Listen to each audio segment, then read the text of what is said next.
Evolution is a term to define only one organism, and that's the self. The self is the universe, the self is the Alpha and Omega, God and infinity. And that's the only thing that evolves, because we are all part of the self. Nothing goes through an evolutionary process alone, or without direct benefit to the whole. So when you begin to think that there's this controlling elite, this controlling hand behind the curtains leading the planet to destruction, when you think the end is near, the apocalypse, Armageddon, and when you think we as a species are doomed, it is not they, it is you that brought this about. And for a very good reason. You are evolving. Stop blaming everybody and everything else. Quit panicking about global tyranny and natural disaster and pay attention. Because the world is telling you something, is telling you exactly what is wrong with you and how to fix it.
The Earth is believed to have formed 4.6 billion years ago. Within the first 150 million years, it began cooling and releasing gases from the lithosphere, which created the earliest forms of the Earth's atmosphere. Prior to the creation of this atmosphere, the sun's ultraviolet radiation made for uninhabitable conditions. But as the Earth cooled further, water condensed in the atmosphere, and oxygen accumulated, making way for organic compounds. This spawned single-celled organisms, and then plant life. And down through time, the evolutionary chain continued. And then we arrive at a species that does not seem to fit as well as the rest. Homo sapiens' gestation period of 9 months mimics the 3.8 billion year evolution of all life on Earth. The human embryo repeats the evolution of all species.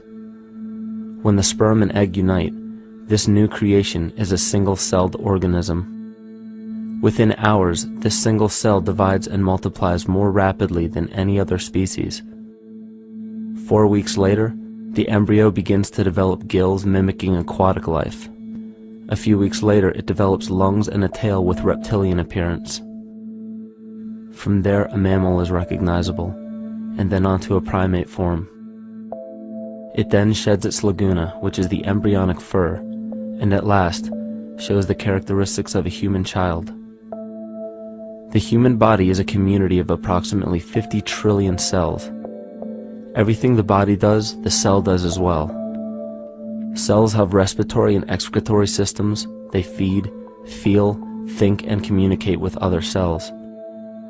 Trillions of cells make up a single organism called the human body, and billions of human bodies help make up the organism we call Earth.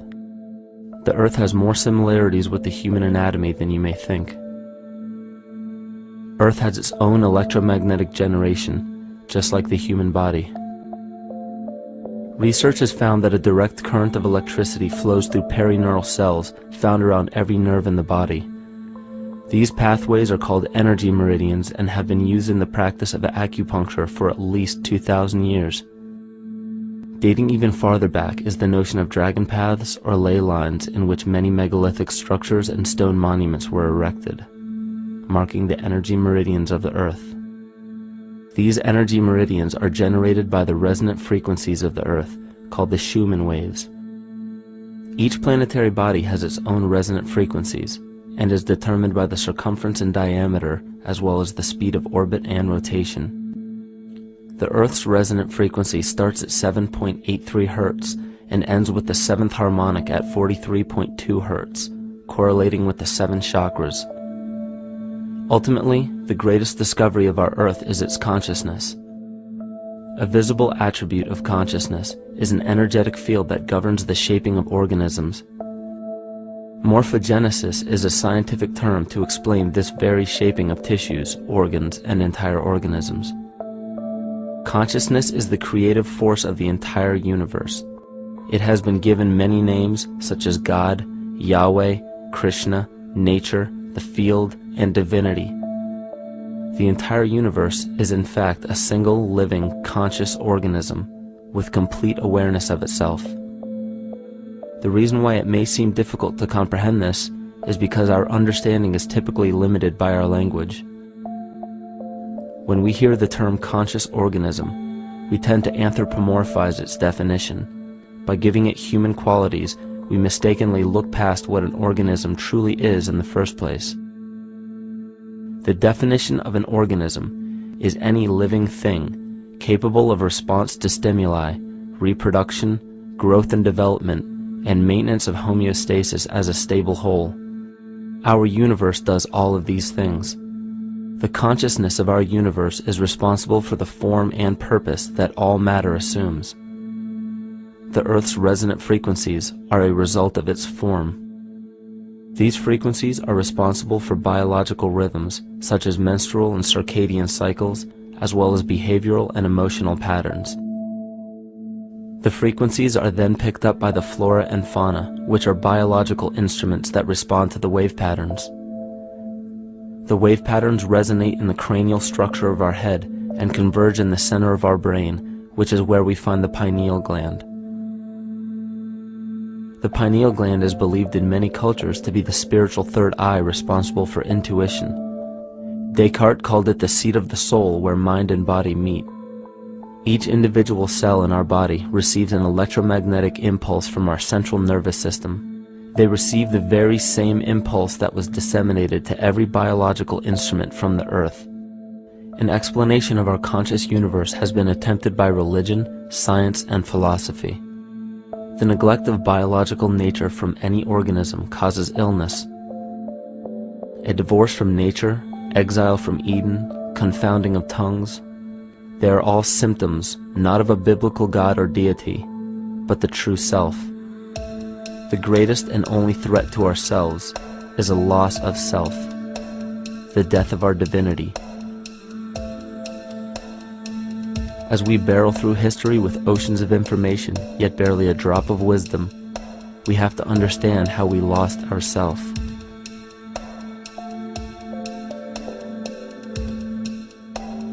In sacred texts and ancient scriptures left by our ancestors, we find an incredible link between stories of creation, a great flood, the war of the gods, the Messiah dying for the sins of man, end-time prophecies, and similar characters.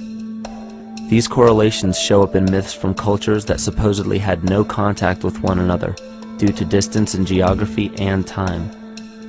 The common thread we find that connects all of mythology has its roots in the stars. One of the most revealing accounts is the battle of the gods in heaven and the ensuing flood. In the Bible, Lucifer rivaled the Lord and was defeated and cast down to earth. In the creation myth of the Enuma Elish, we find a similar story of Tiamat being defeated by Marduk and cast down to the abyss of Apsu. In chaos, Tiamat, the mother of them both, Apsu and Tiamat's waters were mingled together, meaning that the chaotic waters of Tiamat were somehow mixed with the sweet waters of Apsu. Apsu was the Sumero-Akkadian god of the abyss beneath the earth. Tiamat, also known as Lucifer, was known as a serpent or dragon and was defeated by Marduk.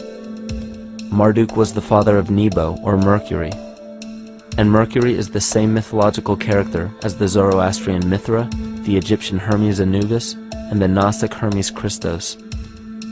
The most recent version of Mercury, however, is the archangel Michael in the Bible, who defeated Lucifer and sent him to the abyss of the earth, or hell. This story is steeped in astrological significance in the Bible and in many other ancient scriptures. This leads to an event in history that is recorded by many researchers regarding the cosmic upheaval and historic deluge. William Commonus Beaumont states, "The flood immortalizes the collision of a fallen planet, later termed Satan, actually a cometary body with our Earth." Consider what this reveals. He postulates that a planet, later termed Satan, fell to the earth, creating the flood we see recorded in the Bible and other myths. Lucifer, or Tiamat, was a planet known to ancient cultures as the Glistening One, the dragon of chaotic salt waters. The light from the sun illuminated this planet's water, which gave it a glow that rivaled the sun's own light, which is where we hear about Lucifer rivaling the Lord. The Lord in this case being the sun, which sustains and gives warmth to the earth. The planet Tiamat, or Lucifer, was destroyed by a cataclysmic event that hurled the watery planet to the abyss of the earth. In the book of Enoch, it reveals, "And behold, a star fell from heaven, and when it fell to earth, I saw how the earth was swallowed up in a great abyss." The myth of the Ute Indians states, "The sun was shivered into 1,000 fragments, which fell to earth, causing a general conflagration. Then Tawats fled before the destruction he had wrought, and as he fled, the burning earth consumed his feet, legs, body, hands, and arms, until at last, swollen with heat, the eyes of the god burst and tears gushed forth in a flood which spread over the earth, extinguishing the fire." This myth resembles the translation of the Enuma Elish by Stephanie Daly in her book Myth from Mesopotamia, which explains that Tiamat's eyes became the source of the Tigris and Euphrates rivers. As written in the book of Revelations, "And there was a war in heaven. Michael and his angels fought against the dragon, and the dragon and his angels fought back. The great dragon was hurled down, that ancient serpent called the devil, or Satan, who leads the whole world astray. He was hurled to the earth." The Roman mythology of Ovid gives the story of Phaeton, which happens to be another name given to the watery planet Lucifer, or Tiamat. This story reveals that Phaeton was a child of the sun and wished to become the sun for a day. Phaeton attempted this feat, and eventually Jove, who is also known as Marduk, destroyed Phaeton, sending him crashing to the earth in flames and put out by a tremendous flood of water from a river unseen before. The common theme we notice here is that of a saltwater planet, the great dragon, Lucifer, Tiamat, or Phaeton, was defeated and fell to the earth, and now dwells in the abyss known as hell, giving us the outline of the story of Lucifer rising up against the Lord and being defeated and banished to rule the underworld. As we know, however, an outline is but a shell of a story. The inner meaning, the spirit of the myth, comes with a deeper understanding of the essence of each planet, not just the physical planet, but the conscious core, because we know now that the proportions and velocity of a planet gives them their own characteristic frequencies, which govern biological and behavioral patterns. These planets reflect the archetypal psychology of man. In ancient times, probably the most important field of research was the study of the heavens. Galactic bodies and their movement through the sky were known to be symbolic of the inner faculties within human consciousness. Within all organisms, outdated science has only explained the physical world measured by our five senses. Only in esoteric religions, mysticism, and quantum fields of science are we to find any attempt at explaining where thoughts and emotions fit into the sense-perceptible world. We also understand now that humanity is a community of cells within the organism of the Earth. The Earth, therefore, is a higher organism that shapes our form and function. This higher organism and all other planetary bodies are governed by consciousness, just as we individual humans are. Therefore, the Newtonian belief that galactic bodies are nothing more than lifeless forms floating in space is tantamount to claiming that we humans are nothing more than a composite of elements in motion. We know that this is untrue because we feel, we think, and furthermore we see the result of our consciousness creating what we call life. Plato wrote, "This world is indeed a living being, endowed with a soul and intelligence, a single visible living entity containing all other living entities, which by their nature are all related." Furthermore, the cosmos is a single living creature which contains all living creatures within it. And in an article out of the Sufi journal, the author writes, "The world is a living spiritual being. This was understood by the ancient philosophers and the alchemists who referred to the spiritual essence of the world as the anima mundi, the soul of the world." In scriptures, we hear of the claim that angels guide the inner soulful actions of people, or that the gods wield influence over man. Most ancient spiritual and scientific teachings held the belief that the hierarchies of the gods, angels, archangels, archai, all the way down to the cherubim and the seraphim, are the hierarchies within the human psyche. In this way, we must understand that when the whole of ancient myths and sacred scriptures speak of spiritual influence from a higher being, they were speaking of archetypal forces that are inherent within us, not an influence from an external source. This is where we begin to see the relevance of astrology as an ancient form of science that resurfaced in the 19th and 20th centuries under the name of psychology. Friedrich Nietzsche even stated, "As long as you still experience the stars as something above you, you still lack a viewpoint of knowledge." This is astropsychology and maps the inner faculties of the psyche. In pre-Christian times, there were schools known today as the mystery schools or the mystery religions. The messages encoded in the scriptures and ancient archaeology came from adepts of spiritual science. The intent was to teach the initiates the deeper meaning of these myths. What became later termed as Lucifer, Satan, or the devil was representative of the ego, which rivals the Lord, the representative of the self. The true self is the epicenter of a person's entire being. It is the total sum of everything that we are. The false ego, on the other hand, is the idea and concept we create about ourselves in the course of our lives, which typically excludes any qualities we don't wish to accept about ourselves. However, humanity has been endowed with the freedom to choose either to obey the true self or to give in to the temptation of the vanity and materialism of the false ego. This is the most notable trait that separates man from animal: our freedom of choice, the choice to follow our concepts and ideals or our natural impulses, the choice to sustain nature or to destroy it. This freedom of choice weighs on the fate of the entire organism that we call humanity. Cancer begins with a group of cells within a community that fail to communicate with the conscious signal of the organism. Those cells begin to grow out of control and spread to other areas of the organism. This very disease is evident in our world today.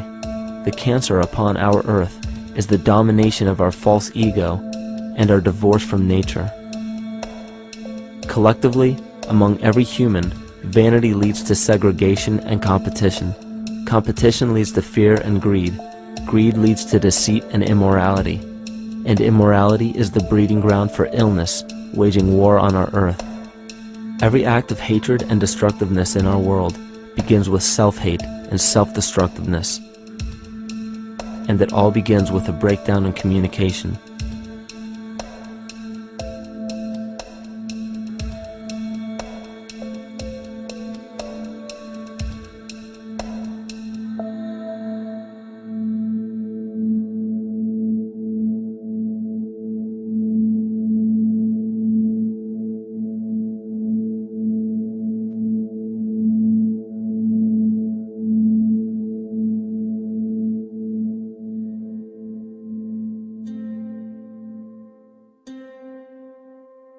In nature, all that we perceive with our five senses is a result of two fundamental principles. Everything in existence is made of a relationship between vibration and matter. Vibration is a masculine creative force countered by matter, which is a feminine receptive force. Thus begins the principle of duality. We see this duality in ancient myths and philosophies, yet only those philosophies and scriptures that were perverted and raped of the original meaning gave the impression that one polarity was good while the other was evil. The original sages, adepts, and shamans taught that both are necessary, and one would not exist without the other. These two important principles come together to form all things in the universe. This is Kymatica. Even language, logos, the communication of any and all things in nature, depends upon this principle. Pete Peterson, in his works Cymatics, the Science of the Future, stated that nature shows examples of Kymatica in everything. This phenomena is found to be one of the prime forces that moves biological evolution along its path. Dan Winter reproduced an experiment to prove that the ancient languages of Hebrew and Sanskrit, when spoken, create a vibratory frequency that moved matter into sacred geometrical patterns.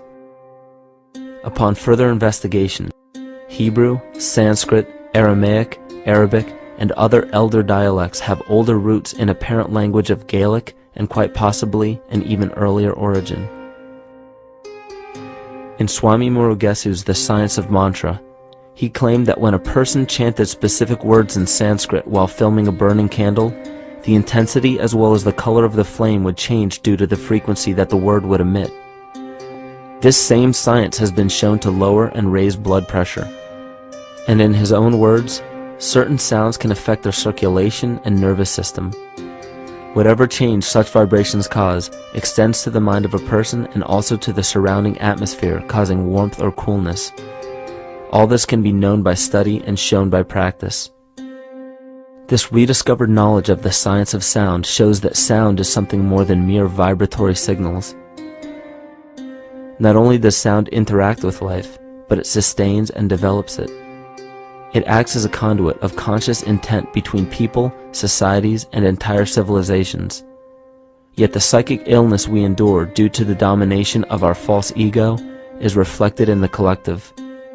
Our psychological schism has shut us off from communicating correctly with our inner self, which is exactly how cancer cells within the body operate.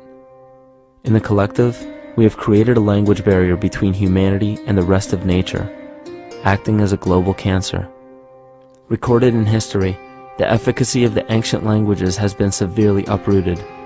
The alphanumeric translation from Hebrew to English shows a complete reversal of the two languages, giving the cymatic effect unnatural results.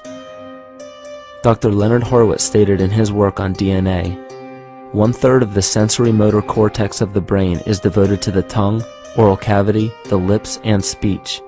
In other words, oral frequency emissions spoken or sung exert powerful control over life, vibrating genes that influence total well-being and even evolution of the species. A degradation of language in this case is shown to affect biology. If something as basic and important as language can be degraded and devalued to such a degree, yet never questioned, what else might we be missing? Think of an aspect of your life that dictates the limits of your freedom. Government and law enforcement, insurance and pharmaceutical companies, taxes, building permits, driver's licenses, and more. There are hundreds if not thousands of stipulations, regulations, and boundaries on our freedom. And out of the ones that were just mentioned, how many have you researched to find out whether they apply to you or not? Let's look at the forms of law that we currently acquiesce to.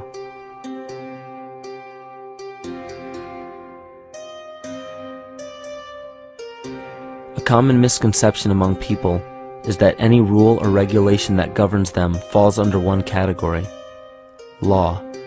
But there are many other forms of law that people abide by without realizing that they simply do not apply to them. Another misconception is that a nation's constitution gives us our rights. A constitution does nothing more than list the rights that we already have. We are born with inalienable rights, endowed to us by our Creator. They are not given to us, and they cannot be given away. The most a person can do with a right is choose whether to exercise it or not. Maritime admiralty law is what's known as the law of the water. It is superseded by civil law and only applies to those who willingly contract themselves into it. The definition of admiralty law is a body of private international law governing the relationships between private entities which operate vessels on the oceans.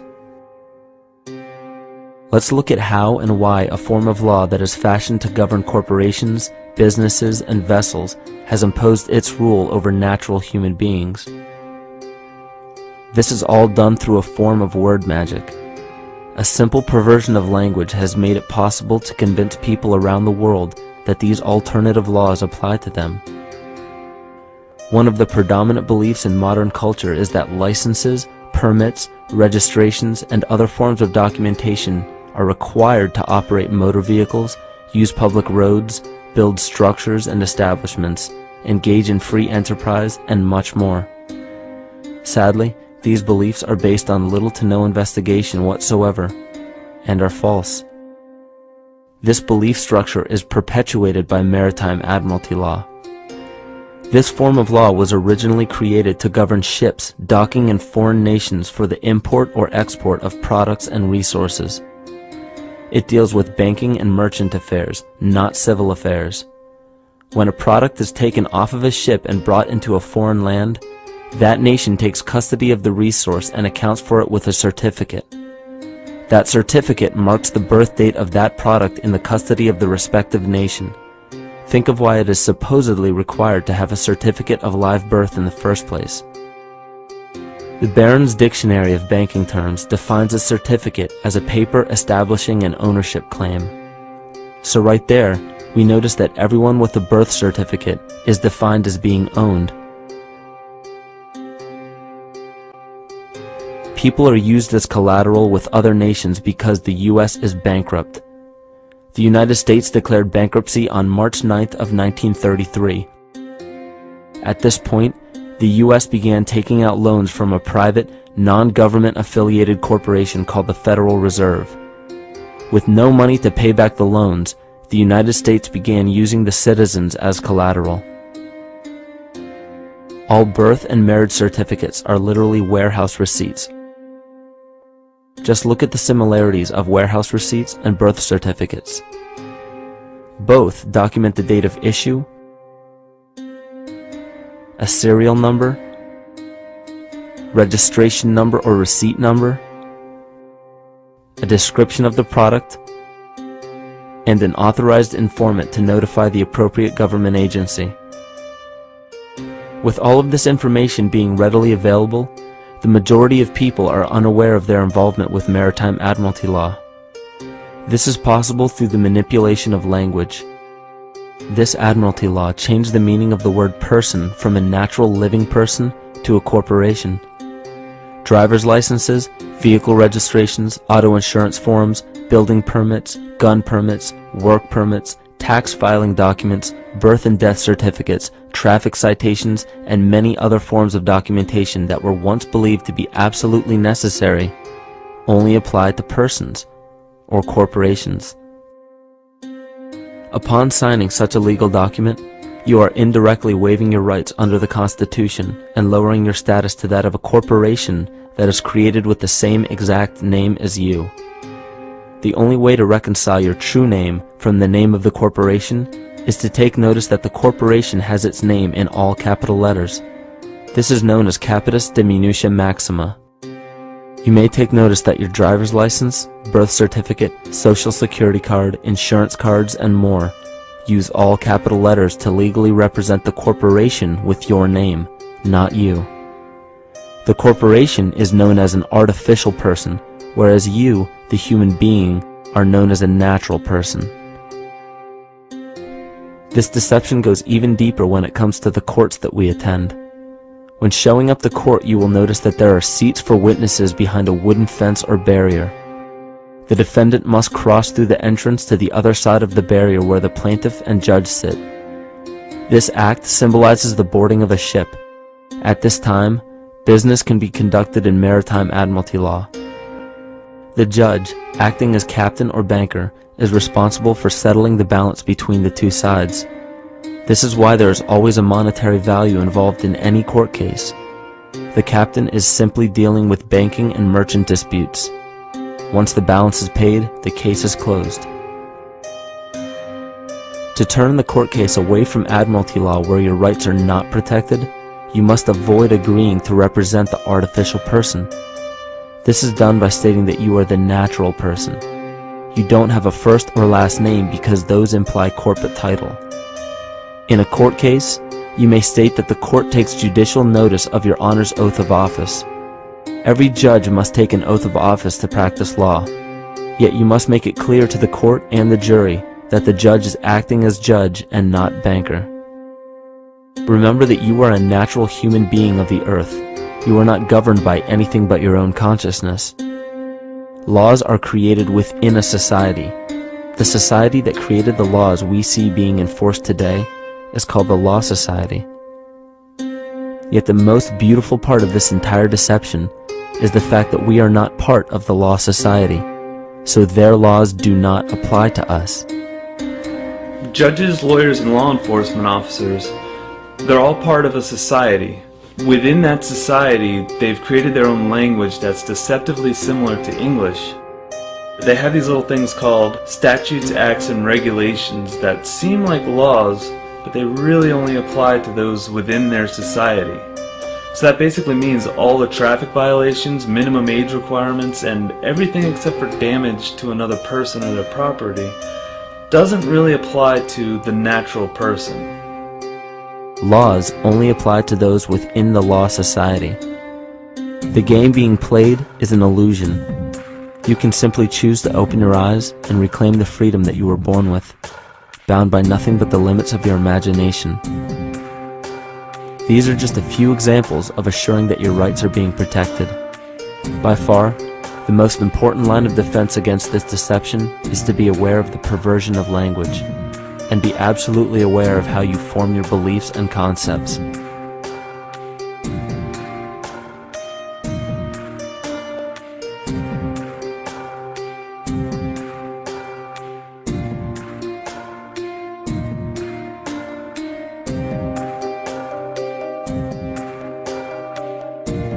In all forms of the perversion of language, there is a mirror reflection of this in the microcosm of the psyche.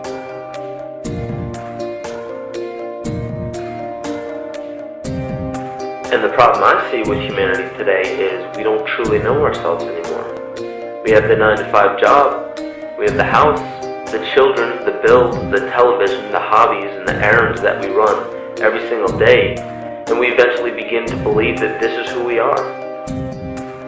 But who are we beneath the job title, beneath the status of mother or father, theist or atheist, Republican or Democrat, black or white, man or woman? Who are we? Who are we deep down inside? We don't know, because every time we hear an answer that we don't want to accept about ourselves, we deny it. We'll pass it off and project it onto somebody else and judge them for it. This is repression. And we see what repression can do to us on an individual level, but what about on a collective level of humanity? What happens when the whole world refuses to see what they truly are on the inside?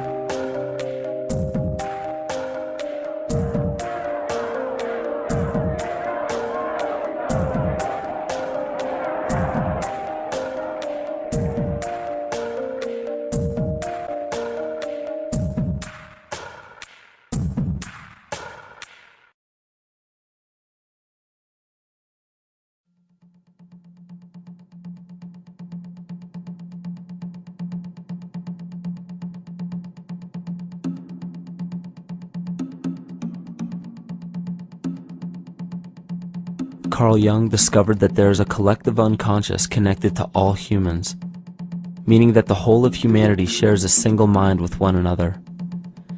This is evident in the world through accounts of shared mythology and symbols, the study of morphic fields, and with the science of kinesiology. This collectivity is a global example of the unconscious mind of the human body, in which trillions of cells share a similar signal. This parasite, called our false ego, requires a continuous flow of sustenance to survive. Food, fuel, and any other form of sustenance is energy. Human consciousness is an electromagnetic field of energy. When this potential energy is utilized, it then releases kinetic energy, which is used to perpetuate the false ego. This scenario occurs in the smallest parasitic organisms, all the way to a collective organism called humanity. A parasite will release chemicals that cause the host to crave the sustenance that the parasite needs to survive.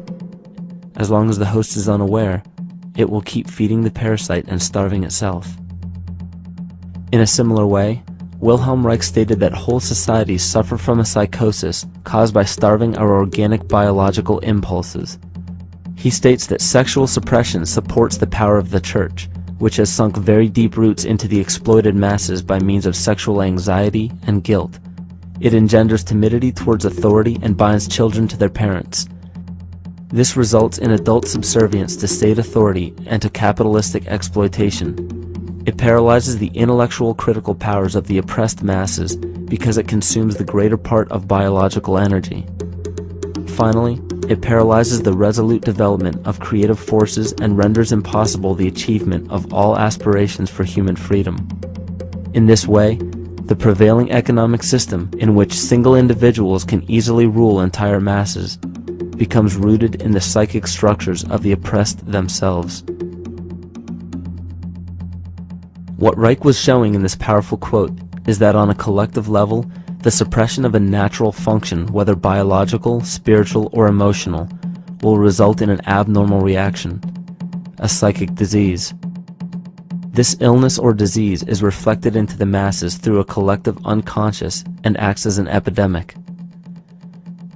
Humanity is plagued with an incapacity for freedom, meaning that people en masse lack the ability to govern themselves on a psychic level, and this manifests in the macrocosm as government and organized religious powers, thus opening the throne, our national and individual throne, to anyone and anything.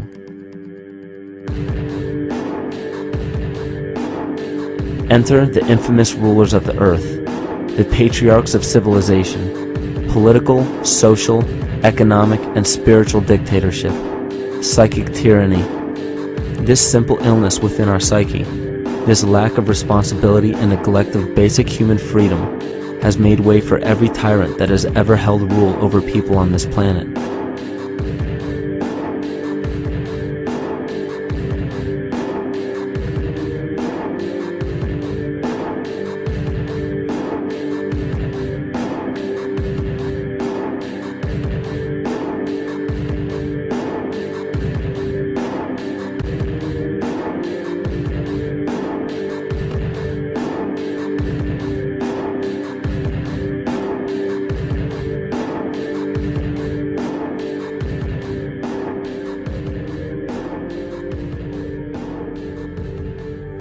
But these oppressive tyrants that are demonized by the masses are no different than us. In fact, they are one with us. In the book The Prophet by Khalil Gibran, he poetically states, "I say, as the holy and the righteous cannot rise beyond the highest which is in each of you, so the wicked and the weak cannot fall lower than the lowest which is in you also." Every one of us has the capability to commit the most horrifying sin or show the most beautiful compassion to our fellow man. This is the very definition of an illness within the psyche and soul of man.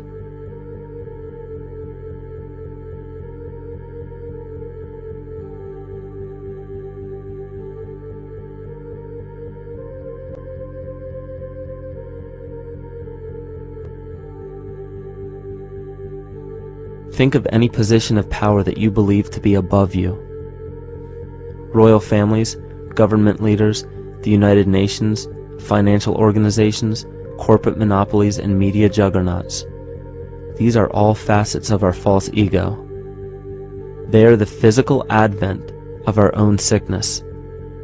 They require our conscious participation, our conscious energy to survive. Because without our cooperation, without supplying them with the sustenance of complicity, they starve. Their very nature depends on our desire to be ruled, and a typical symptom of the illness among humanity today is our continuous denial of our illness. Repression. We consistently repress those qualities we choose not to accept about ourselves. This is why it is so difficult to see the false ego and its multiple manifestations for what they truly are.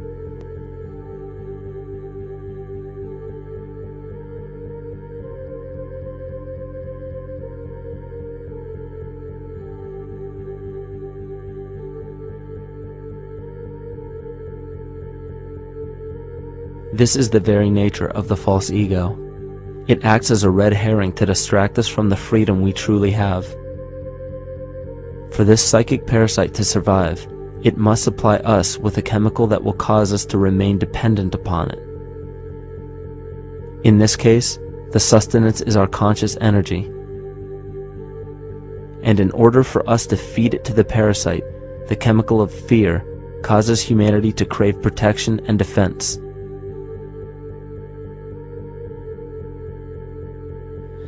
The functions of the body to survive can be broken down to two basic functions for any organism to survive. You have to be able to grow, maintain yourself, take care of your biology, but you also must be able to protect yourself, so that if you're just growing and you can't protect yourself, you'll become food for something else. So the survival involves a balance between growth and protection. Through the history of human civilization and through a human evolution, we recognize that our nature is to be in a state of growth, and that our protection is only supposed to be used to, help us out of that threatening moment. You can't be in growth and in protection at the same time.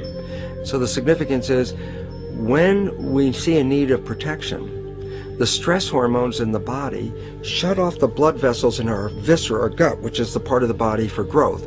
Well, the issue is, if you took the blood from the viscera and moved it out to the arms, then you left no blood in the viscera. That means no growth. But you're ready to fight. And when your fighting is finished, then the blood returns back to the viscera and you grow again. But in the world that we live in today, it's 24/7 fear.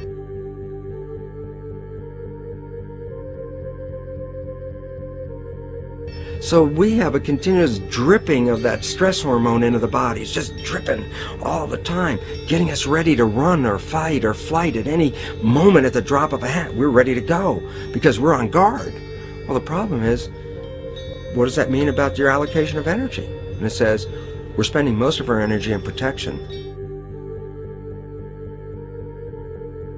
You cannot survive if you're in protection all the time.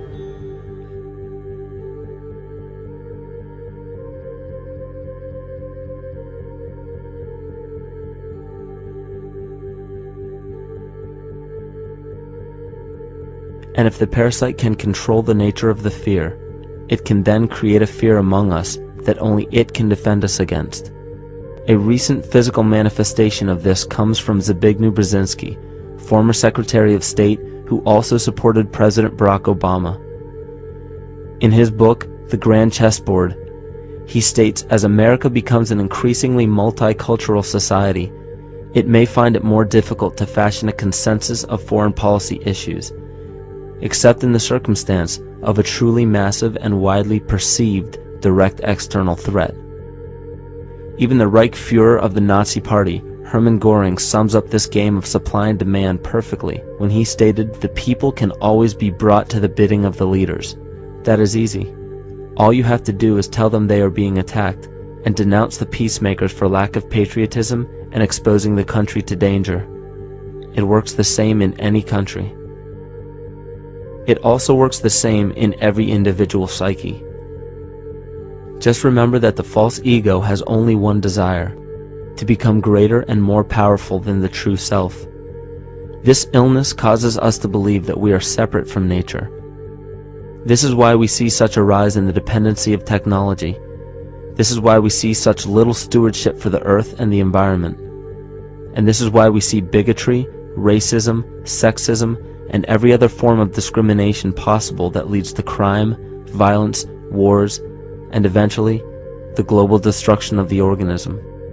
This endless state of fear, confusion, and segregation our world seems to live in is a symptom of the false ego creating a false threat.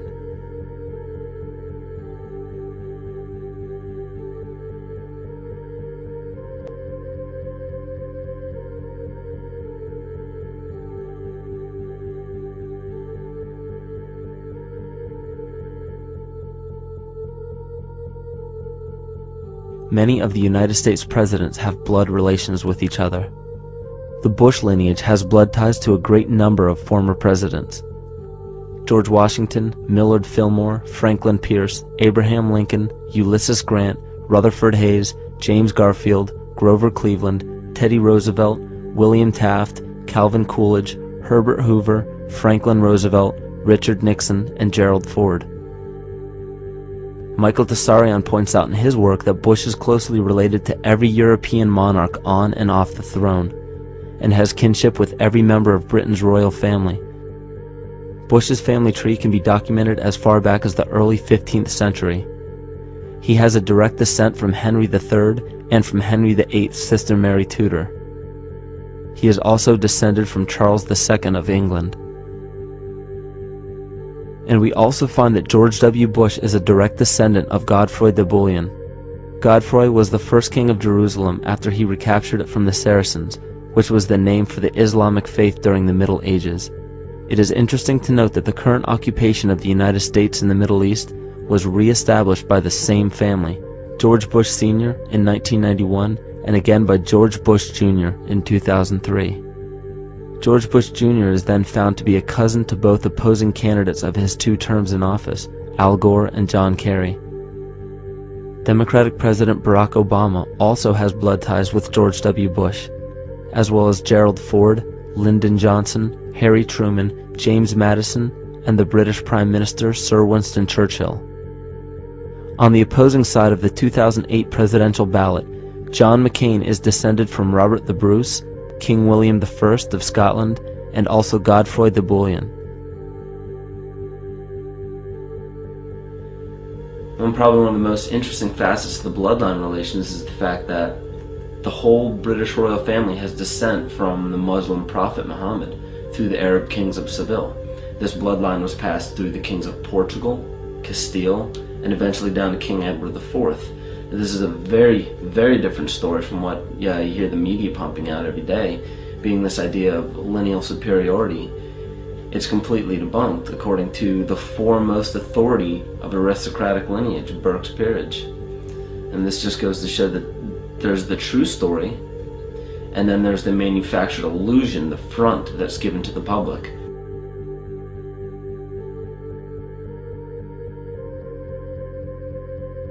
These blood ties go on and are documented thoroughly through literature such as Burke's Peerage and other comparable books.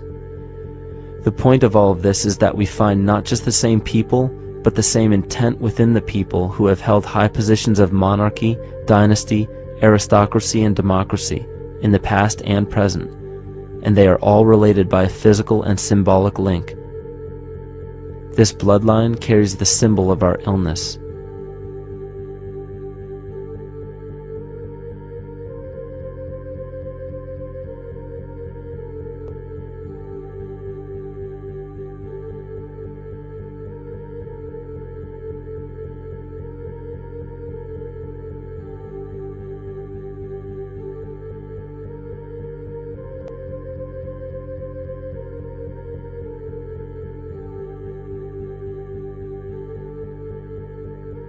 The symptoms of our psycho-spiritual illness are the wars, terrorist attacks, artificial or man-made disasters, and leader figures. As long as the people remain oblivious to their inner drives and inner nature, they will always fail to recognize why these events take place and why these figures rise to such powerful positions.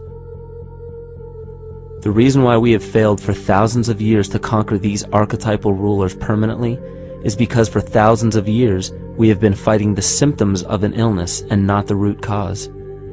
For every corrupt government that falls at the hands of a revolutionary, oppressed people, 2 more will rise in its place every time, because the root cause of a corrupt government does not exist in the individual leading that government. It exists within the psyche of every individual, because an unaware host to a deadly parasite will do anything to avoid accepting his own incapacity for freedom.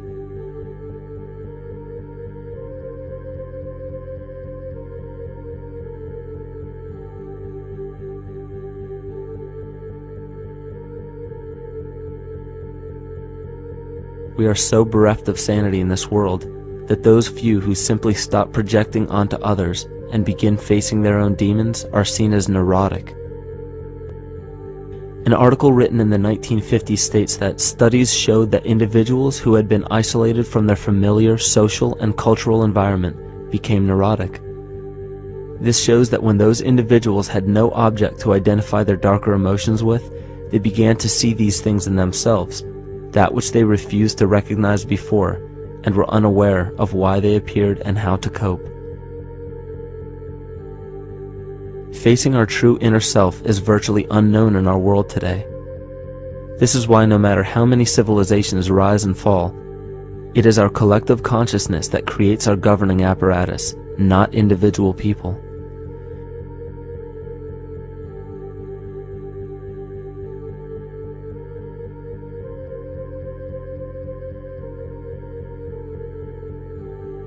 And after countless attempts, you would imagine that people would realize that a physical retaliation may not be the solution. Yet here we are, thousands of years later, with technology that can clone DNA, vehicles that can break the sound barrier and probe the depths of space, and science that can overcome almost any sickness. Yet we still fail to take notice to the importance of thoughts and consciousness. This is the very definition of insanity. And every single one of us is responsible for this psychic epidemic, because we're killing the messenger and paying no attention to the message.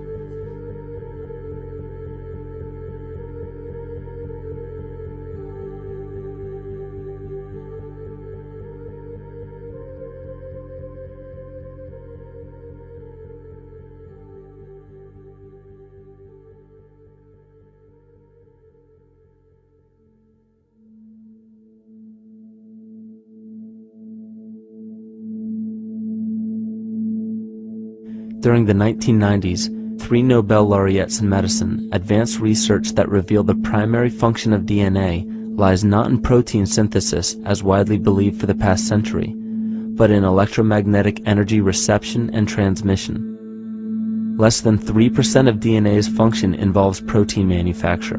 More than 90% functions in the realm of bioacoustic and bioelectric signaling. So why is it important to know that DNA functions in bioelectric signaling? HeartMath Institute has discovered the heart and brain maintain a continuous two-way dialogue, each influencing the other's functioning. Although it is not well known, the heart sends far more information to the brain than the brain sends to the heart, and the signals the heart sends to the brain can influence perception, emotional processing, and higher cognitive functions. The heart also generates the strongest rhythmic electromagnetic field in the body, and this actually can be measured in the brainwaves of people around us. We are quite literally an electromagnetic expression of our highest cognitive function. The behavior of electromagnetism is evident throughout the world as dualism. All matter contains a negative and positive charge, which means organisms are built upon this foundation. The natural homeostasis of any organism is a balance of both polarities. Furthermore, research on emotional energetics shows that the heart's field is a carrier of emotional information and a mediator of bioelectromagnetic communication within and outside the body. Research shows our heart's field changes distinctly as we experience different emotions. It is registered in people's brains around us and apparently is capable of affecting cells, water, and DNA studied in vitro. Fear. The chemical supplied by a collective parasite creates a distinct bioelectric signal given off by the host. This signal is disseminated to the organisms within our community and will grow outward through the entire organism unless it is counterbalanced by an opposing force. Dr. Fritz Alan Popp discovered that the cells in our body communicate through biophotons, which are tiny particles of light that are single units of an electromagnetic field. This communication system within our body also exists between people in what's known as morphic resonance.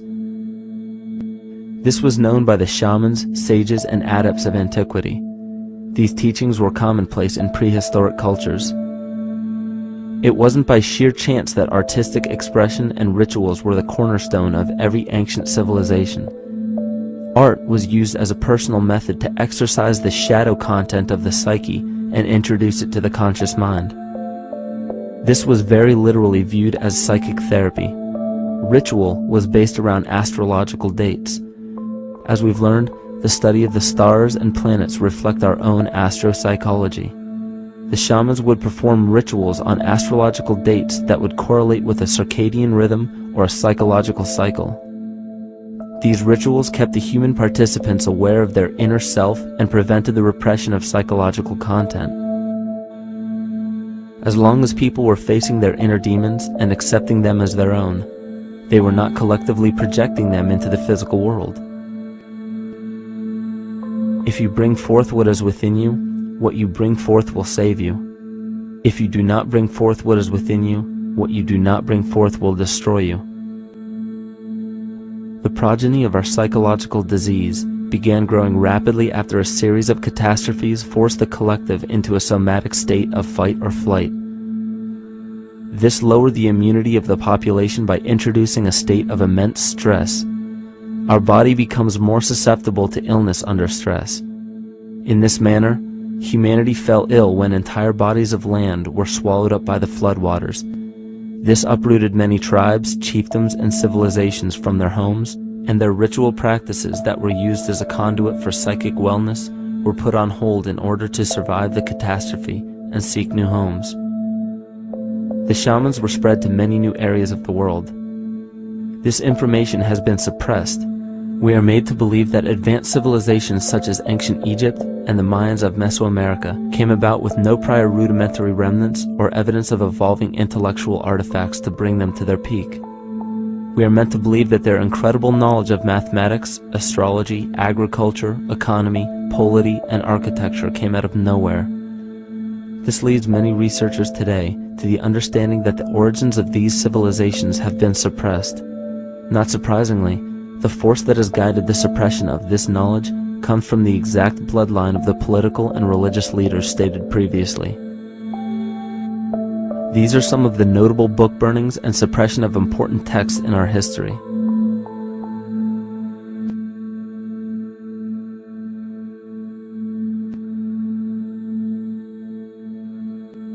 Yet after all of this suppression, there are still remnants of the dispersion of elder civilizations in nearly every country.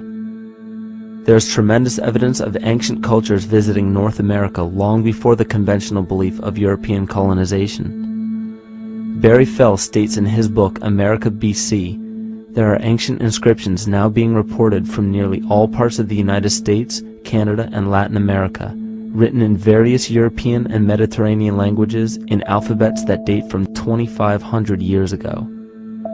William Commonus Beaumont wrote, "The Toltec and Maya civilizations never originated on American soil, but appeared there full-blown, with a well-defined art and system of hieroglyphic writing which possesses affinities with Egyptian."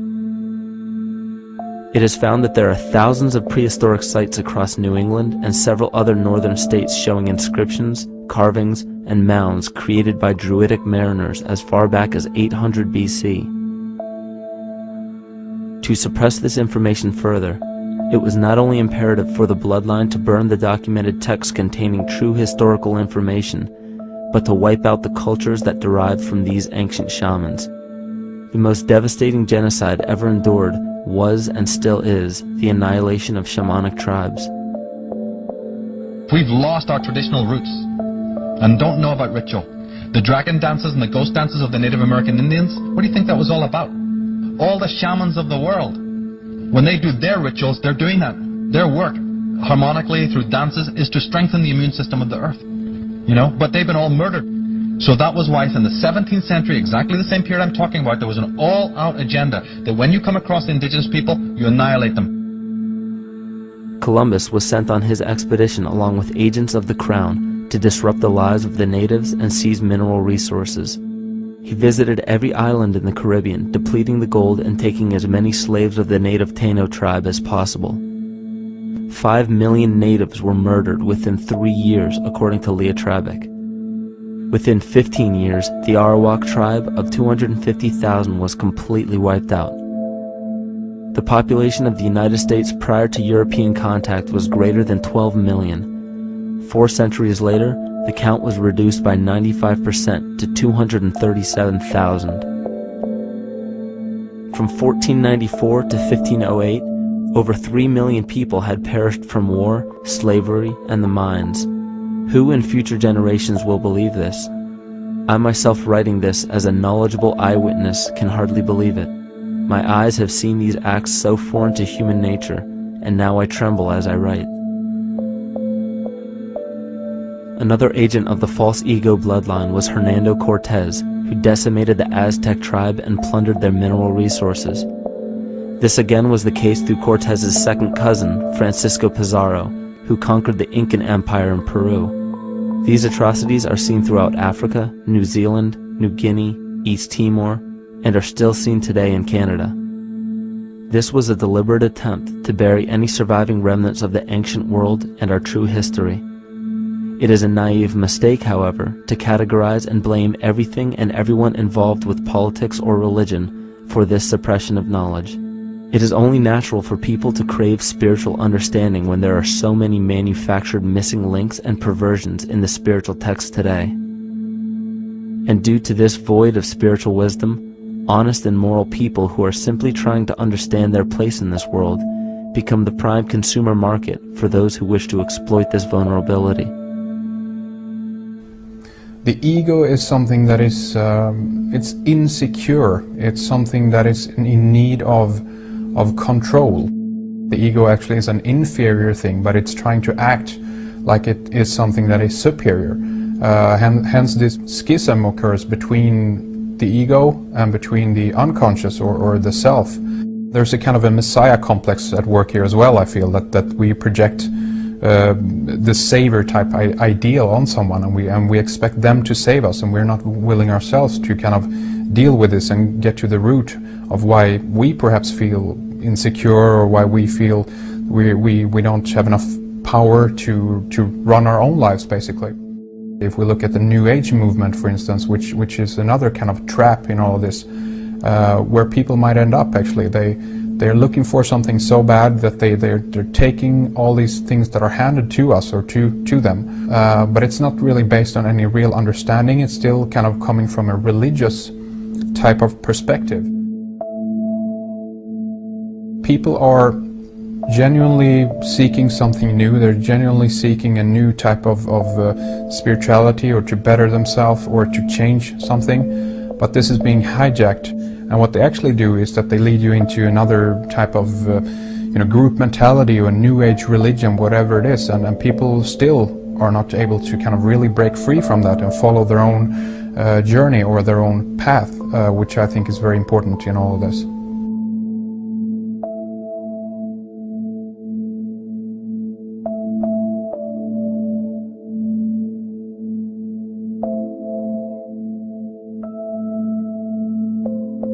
In the pre-Christian era, there were several cults of incredible power, most notably the stellar, solar, Saturnian, lunar, and mushroom cults. It is simple to see that worshippers of the lunar goddess comprised of the lunar cult. The worship of sun gods were indicative of the solar cults. The Saturnian cult, which consisted of Phoenicians and Canaanites, worshipped El or Eli. The biblical exodus of the Hebrews from Egypt showed that they entered Canaan and merged the lunar cult of Isis, the solar cult of Ra, and the Saturnian cult of El to form Isis, Ra, El. Israel. The old Israelitish cult and mythology, the Yahweh worship, the patriarchal legends, the sojourn in Egypt, and so on, are rooted in the religion of the sacred fungus, developed from the underlying fertility philosophy of the ancient Near East. The Jewish mitre, Muslim turbans, and military berets are derivations of the symbol of the mushroom cult. One of the first and most prominent, however, was the stellar cult, and a number of these ancient cults were created for shamanic purposes and earthly stewardship, yet some were taken over with different intentions. Just as you would imagine in any establishment of power, smaller cults formed within the main cults to worship individual deities. The cult of Mithras and the cult of Dionysus are two examples. You still today can see the Mithraic or Phrygian cap on the symbol of the seated Liberty Dollar, the coat of arms of many countries, the reverse side of the flag of Paraguay, the seal of the United States Senate, and even involved in the solar cult holiday that we now call Christmas. In the cult of Dionysus, many festivals were celebrated, such as the Greater Dionysia, celebrated in Athens around the spring equinox. The foremost event in this festival was the Thymelic contest, in which poets, musicians, and entertainers performed in an open-air theater. Musicians did not have to pay taxes, and members of the Artists Guild did not have to participate in military affairs. The cult of Dionysus is still alive to this day as the entertainment industry.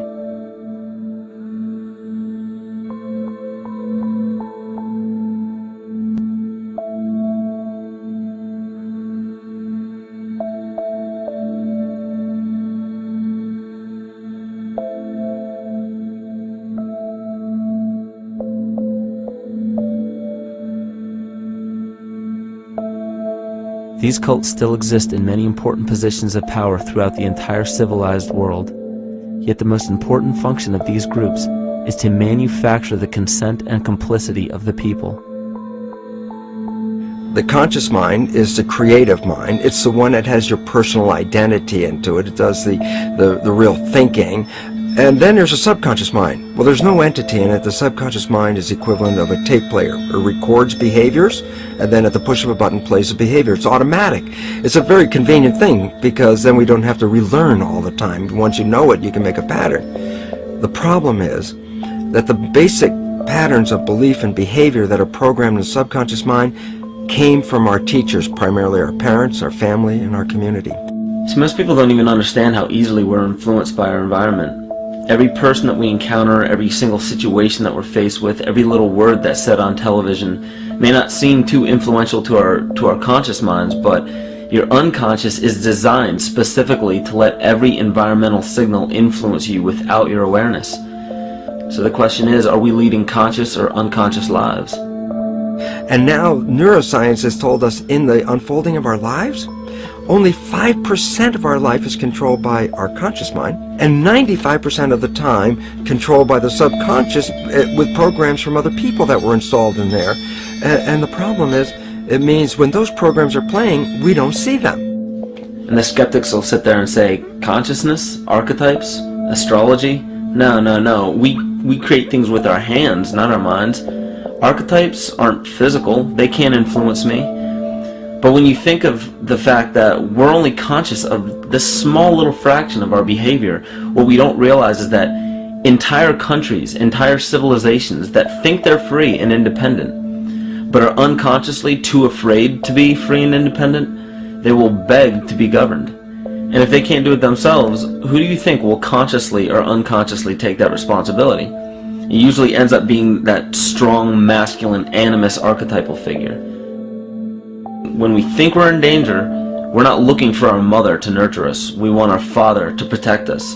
And right on cue with the age of fear, this age of catastrophe, the age of this parasite, we see masculine domination. And one of the primary conduits for giving our responsibility and our conscious energy away is money.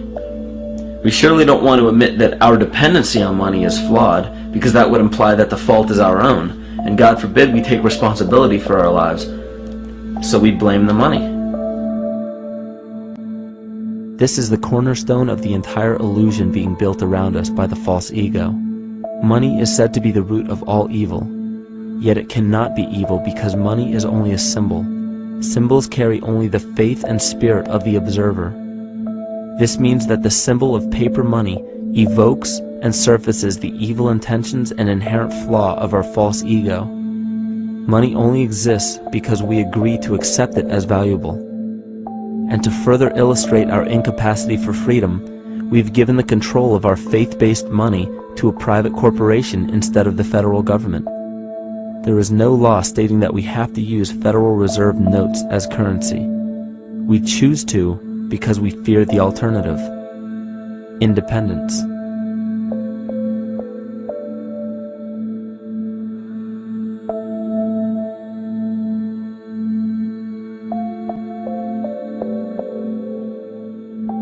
But it's not even really about money, it's about energy, because money is simply this material thing that allows billions of people to crave just one thing and put their energy into the same thing.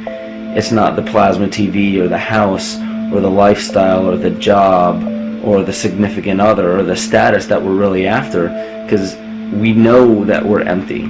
These people feel sadness and loneliness and void just like anybody else, and they either want to fill that void with materialism because they think that that'll make them feel better, or they want to sedate the void feeling with material possessions. So it all comes back to this feeling of having to put our dependency into an external source, something that we have absolutely no control over. What we're seeing right now is with all the competition of each other destroying each other, wars, competing for material existence, raping the planet and tearing it apart to get some pieces of it to hold in your hands and say you won the game. Every one of those moves is destructive not just of the planet but of human civilization, because human civilization will thrive with cooperation and will die with competition. And if you operate from these truths, then you end up with the extinction that lies before us. You see, we all have demons, so to speak. We all have inner demons in our lives, but we expect to see devilish monsters or dark apparitions when you think of a demon, kind of like what you'd see in the cinema. But our demons are really the people in our everyday lives, the people that we argue with, the people that we envy or hate, the ones we physically or emotionally harm in some way, shape, or form. And it's not because we envy or hate qualities in these specific people as much as we hate the fact that they remind us of ourselves. They reflect qualities about ourselves that we wish we had more of, or that we wish we didn't have at all. So what do? We alleviate that pain not by fixing or fighting our own demons, but by harming the people that remind us of our demons, by harming the people that remind us of the things that we don't like about ourselves. And when we become frustrated that we're not in control of our emotions because we don't really know what's affecting our emotions, we take it out on others. We take it out on absolutely anything else that can show us or act as a catalyst for our hatred. And so we do the same thing to animals. Animals are perfect because they can't defend themselves. It's a perfect catalyst for our inner aggression, our confusion, our hatred. Just take it out on something absolutely helpless. Just imagine how unconscious a person has to be of his or her actions to torture or mutilate or brutalize any living thing.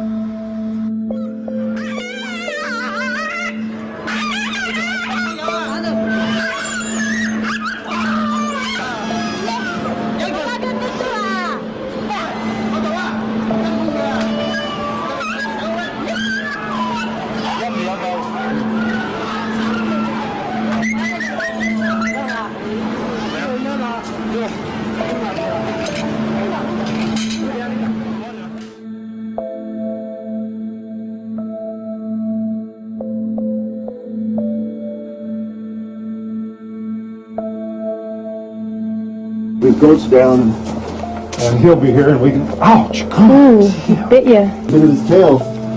Is it common with their kids, maybe? He's a big guy. That's a real. Think of the lack of compassion you must have towards life in general to be able to feel no semblance of sympathy towards entire populations, let alone just individuals or individual animals, entire populations of species that are bred specifically for the purpose of commodity. But I'll tell you what's even more dangerous is not so much the people carrying out this cruelty, because that's already been established. That form of hatred and cruelty has already been established and it's already known. What I'm really worried about is the people who are against inhumanity, the people who are against animal cruelty and feel self-righteous enough to think that it's justified to inflict harm or even wish harm on these people. Because those are the people who take unconscious cruel behavior to a whole new level of conscious cruel behavior that's perfectly acceptable in their minds, because they feel that it's their job to bring other people to justice, like they're an authority figure of some sort. Those are the people who will have a much harder time figuring out why they harbor so much inner hatred and resentment. They don't seem to realize that it's just another form of the same exact hatred. So to keep from facing our inner demons consistently, what do? When we begin to realize, hey, wait a minute, maybe it's not alright to inflict harm on any other living thing, then the ego has to come up with a more esoteric form of cruelty to trick us into displaying the same form of self-hatred, the same indignant attitude, but just in another way and towards another group of people. But the emptiness will always find a way back in, and people will always start to feel restless again, no matter how many times they transfer blame to yet another person or yet another group. We need chaos in our lives. We crave destruction. We beg for catastrophe. Because if we don't have these things to act as a form of exorcism or a catalyst for us, we start to notice these things in ourselves, and that's what we don't want. You see, we can deal with wars. We can deal with terrorism. We can deal with stock market collapse and economic collapse. We can deal with these things. But once we start to notice this chaos within ourselves, that's what we're really afraid of. We'll take 1,000,000 September 11ths over one moment of true insight towards our self-hate.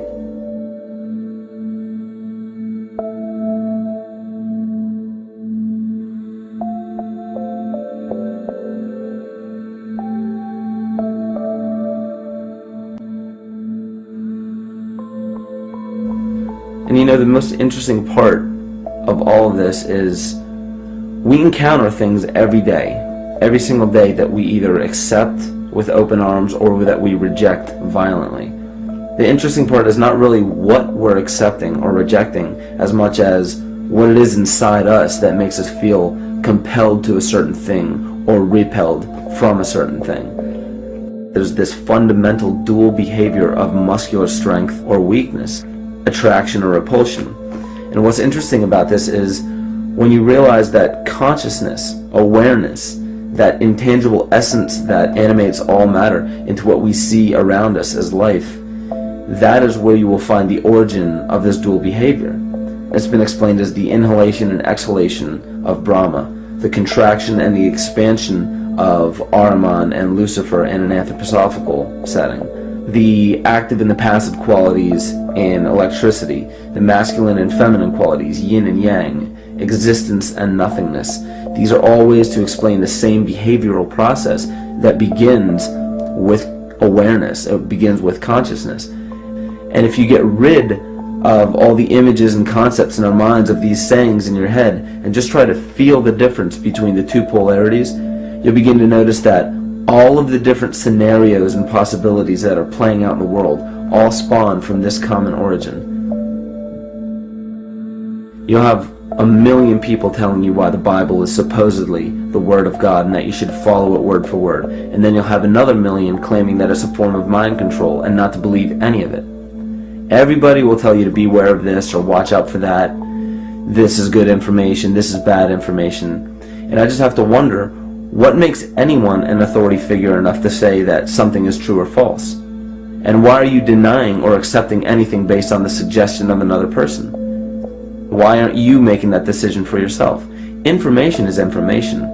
There's no such thing as good or bad information. It's all what you do with it. I say let everything be your Bible. Give every piece of information, every person, every event or scenario or situation an honest and open mind. Because then it's your responsibility to respond to it in the way that you choose. Not following the herd, not following convention, it's your responsibility. And that's the point when, no matter how many people tell you you're wrong or right, you're not dependent upon their approval. If we at least question our own actions, question our own thought process, and make a conscious decision to what we feel is right every single day, that's what I believe to be divinity. That's true shamanism. And that, to me, is what it really feels like to be alive.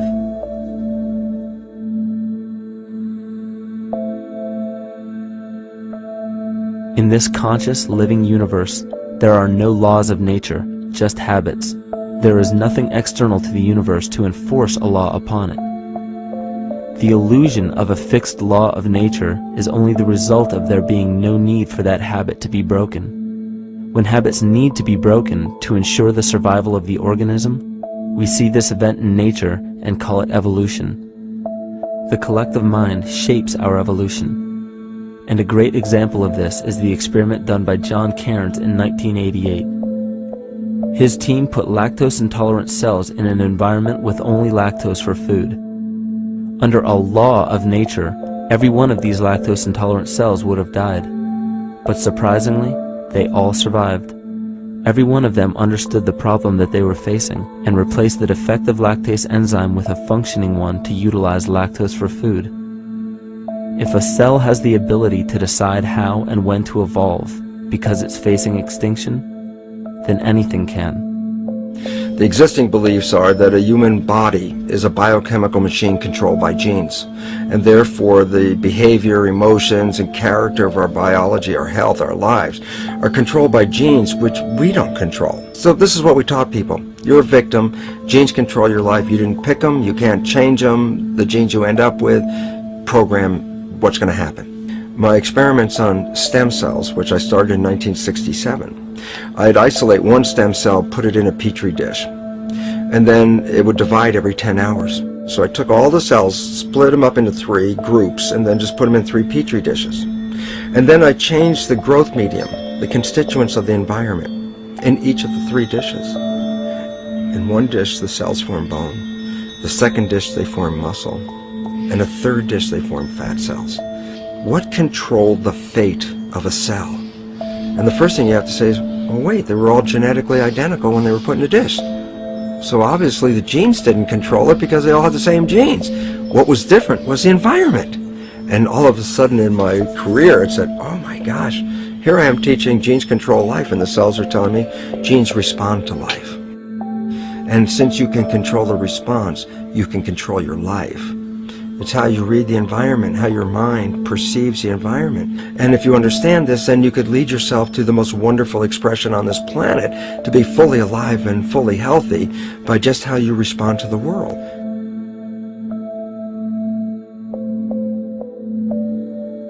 In the face of financial collapse across the world, political and religious wars raging tirelessly, and an ever-growing feeling of being lost and void of meaning, there is a great amount of energy being pushed to the surface of the collective mind. Evolution does not come about gradually. It happens in spurts and fits, and comes about due to a tremendous need for the organism to survive. We are now at a point in history where we will choose. We will choose to become sovereign or remain dependent, to face our true self or continue fighting a ghost, to become well or allow this disease to grow, to live or to die. The choice is yours.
We find an incredible link between stories of creation, a great flood, the war of the gods, the Messiah dying for the sins of man, end-time prophecies, and similar characters.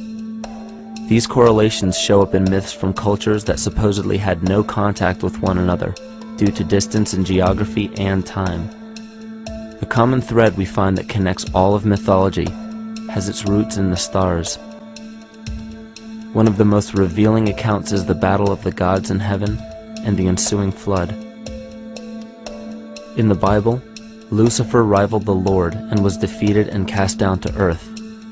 In the creation myth of the Enuma Elish, we find a similar story of Tiamat being defeated by Marduk and cast down to the abyss of Apsu.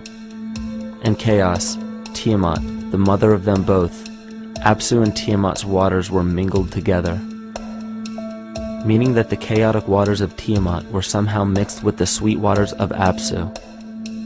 Apsu was the Sumero-Akkadian god of the abyss beneath the earth. Tiamat, also known as Lucifer, was known as a serpent or dragon and was defeated by Marduk. Marduk was the father of Nebo or Mercury, and Mercury is the same mythological character as the Zoroastrian Mithra, the Egyptian Hermes Anubis, and the Gnostic Hermes Christos. The most recent version of Mercury, however, is the Archangel Michael in the Bible, who defeated Lucifer and sent him to the abyss of the earth, or hell. This story is steeped in astrological significance in the Bible and in many other ancient scriptures. This leads to an event in history that is recorded by many researchers regarding the cosmic upheaval and historic deluge. William Commonus Beaumont states, "The flood immortalizes the collision of a fallen planet, later termed Satan, actually a cometary body with our Earth." Consider what this reveals. He postulates that a planet, later termed Satan, fell to the earth, creating the flood we see recorded in the Bible and other myths. Lucifer, or Tiamat, was a planet known to ancient cultures as the Glistening One, the dragon of chaotic salt waters. The light from the sun illuminated this planet's water, which gave it a glow that rivaled the sun's own light, which is where we hear about Lucifer rivaling the Lord. The Lord in this case being the sun, which sustains and gives warmth to the earth. The planet Tiamat, or Lucifer, was destroyed by a cataclysmic event that hurled the watery planet to the abyss of the earth. In the book of tissues, organs, and entire organisms, consciousness is the creative force of the entire universe. It has been given many names such as God, Yahweh, Krishna, nature, the field, and divinity. The entire universe is in fact a single living, conscious organism with complete awareness of itself. The reason why it may seem difficult to comprehend this is because our understanding is typically limited by our language. When we hear the term conscious organism, we tend to anthropomorphize its definition. By giving it human qualities, we mistakenly look past what an organism truly is in the first place. The definition of an organism is any living thing capable of response to stimuli, reproduction, growth and development, and maintenance of homeostasis as a stable whole.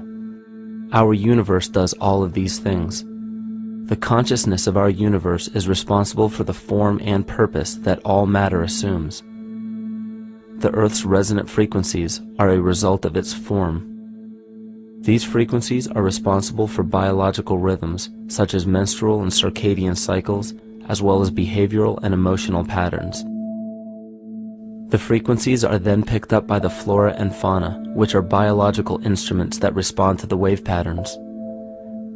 The wave patterns resonate in the cranial structure of our head and converge in the center of our brain, which is where we find the pineal gland. The pineal gland is believed in many cultures to be the spiritual third eye responsible for intuition.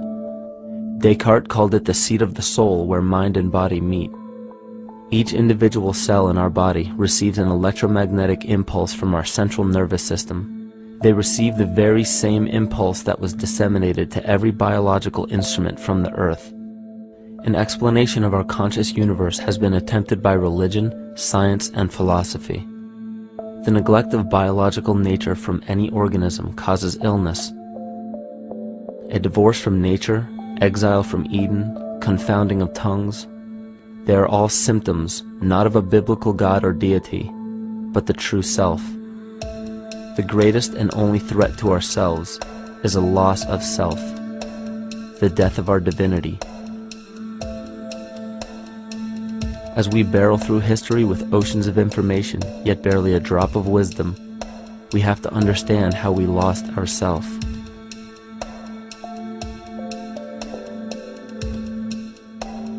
In sacred texts and ancient scriptures left by our ancestors, This spawns single-celled organisms and then plant life. And down through time, the evolutionary chain continued. And then we arrive at a species that does not seem to fit as well as the rest. Homo sapiens' gestation period of 9 months mimics the 3.8 billion year evolution of all life on Earth. The human embryo repeats the evolution of all species. When the sperm and egg unite, this new creation is a single-celled organism. Within hours, this single cell divides and multiplies more rapidly than any other species. 4 weeks later, the embryo begins to develop gills mimicking aquatic life. A few weeks later, it develops lungs and a tail with reptilian appearance. From there, a mammal is recognizable, and then onto a primate form. It then sheds its laguna, which is the embryonic fur, and at last shows the characteristics of a human child. The human body is a community of approximately 50 trillion cells. Everything the body does, the cell does as well. Cells have respiratory and excretory systems. They feed, feel, think, and communicate with other cells. Trillions of cells make up a single organism called the human body, and billions of human bodies help make up the organism we call Earth. The Earth has more similarities with the human anatomy than you may think. Earth has its own electromagnetic generation, just like the human body. Research has found that a direct current of electricity flows through perineural cells found around every nerve in the body. These pathways are called energy meridians and have been used in the practice of acupuncture for at least 2,000 years. Dating even farther back is the notion of dragon paths or ley lines in which many megalithic structures and stone monuments were erected, marking the energy meridians of the Earth. These energy meridians are generated by the resonant frequencies of the Earth, called the Schumann waves. Each planetary body has its own resonant frequencies, and is determined by the circumference and diameter, as well as the speed of orbit and rotation. The Earth's resonant frequency starts at 7.83 Hz and ends with the 7th harmonic at 43.2 Hz, correlating with the 7 chakras. Ultimately, the greatest discovery of our Earth is its consciousness. A visible attribute of consciousness is an energetic field that governs the shaping of organisms.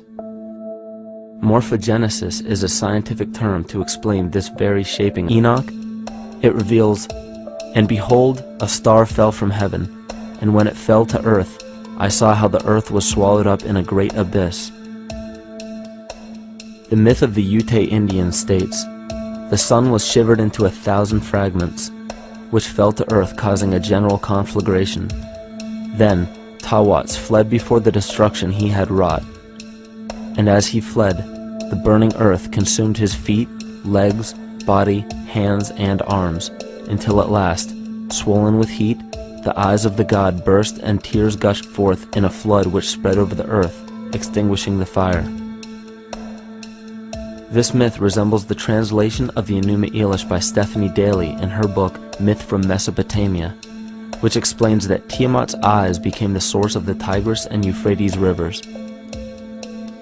As written in the book of Revelations, "And there was a war in heaven. Michael and his angels fought against the dragon, and the dragon and his angels fought back. The great dragon was hurled down, that ancient serpent called the devil, or Satan, who leads the whole world astray. He was hurled to the earth." The Roman mythology of Ovid gives the story of Phaeton, which happens to be another name given to the watery planet Lucifer or Tiamat. This story reveals that Phaeton was a child of the sun and wished to become the sun for a day. Phaeton attempted this feat, and eventually Jove, who is also known as Marduk, destroyed Phaeton, sending him crashing to the earth in flames and put out by a tremendous flood of water from a river unseen before.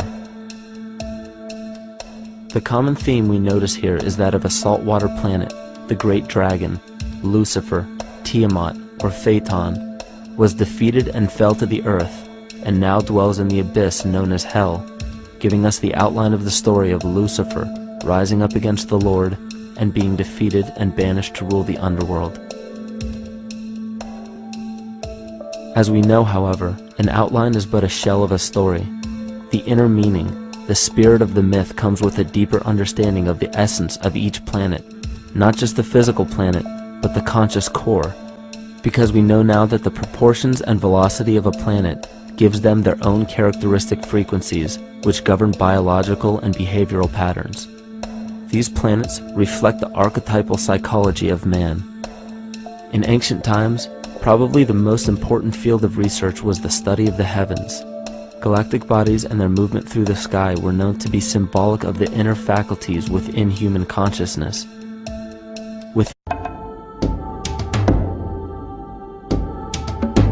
Evolution is a term to define only one organism, and that's the self. The self is the universe, the self is the Alpha and Omega, God and infinity. And that's the only thing that evolves, because we are all part of the self. Nothing goes through an evolutionary process alone, or without direct benefit to the whole.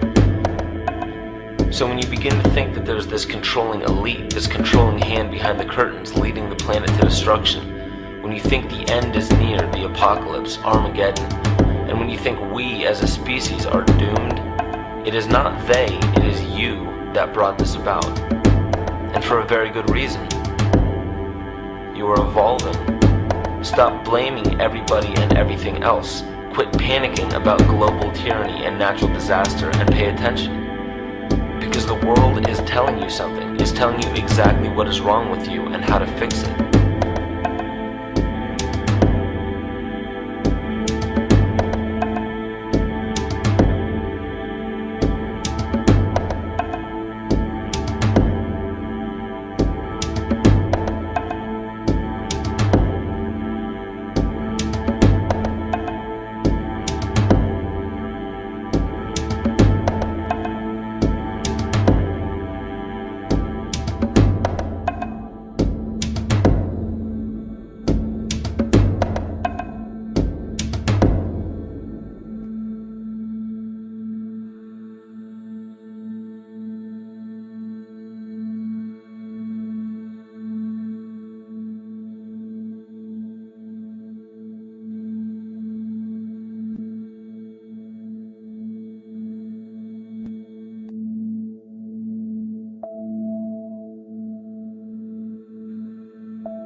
The Earth is believed to have formed 4.6 billion years ago. Within the first 150 million years, it began cooling and releasing gases from the lithosphere, which created the earliest forms of the Earth's atmosphere. Prior to the creation of this atmosphere, the sun's ultraviolet radiation made for uninhabitable conditions. But as the Earth cooled further, water condensed in the atmosphere, and oxygen accumulated, making way for organic compounds.